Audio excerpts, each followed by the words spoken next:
getting back to, I guess, your childhood, the background and what make you Zack and your upbringing and where you're from. And we'd like to dive into that a little bit, kind of give a background picture.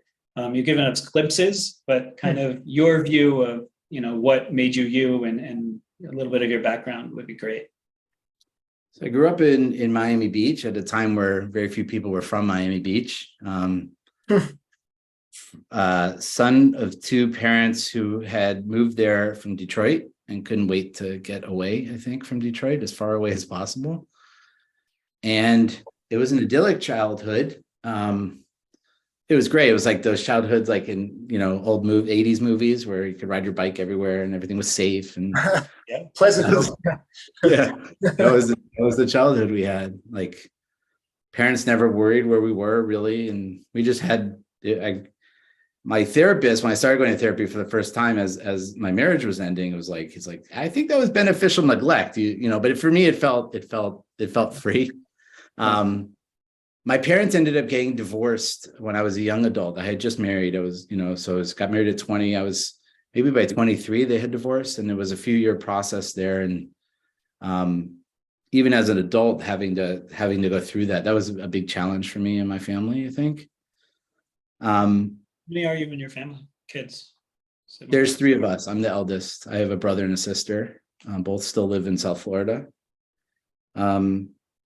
I don't know. There's so many different places I can go there. They're very personal, and things that I'm working on that are very much like organic for me right now, organic material. But I don't know if they're worth getting into. But like, whatever you're comfortable. Sure. I was sexually abused as a child by my grandfather, and this was something that I had pushed very far down and really started coming out. I became aware of it again around the time that I was going through my own divorce. My grandfather was very close to me. I looked up to him, and he had lost an adult child. And there was a period of time in my life where I look back, like all the men in my life disappeared. My dad disappeared. My grandfather disappeared because my dad's brother and my grandfather's son had died. And I only found out 20 years later that it was a suicide. So there's still like a suicide, like it's what I thought was very idyllic. When I look back, it's like, holy mackerel, there's like, this was hard. It was a hard childhood. And everyone thought, like, when my parents divorced, I remember going to the synagogue and everyone was like, wait, your parents are getting divorced? They're like the Waltons. They're like, they were the nicest, coolest, like friendliest people down to earth. And they seemed to be happy. But there was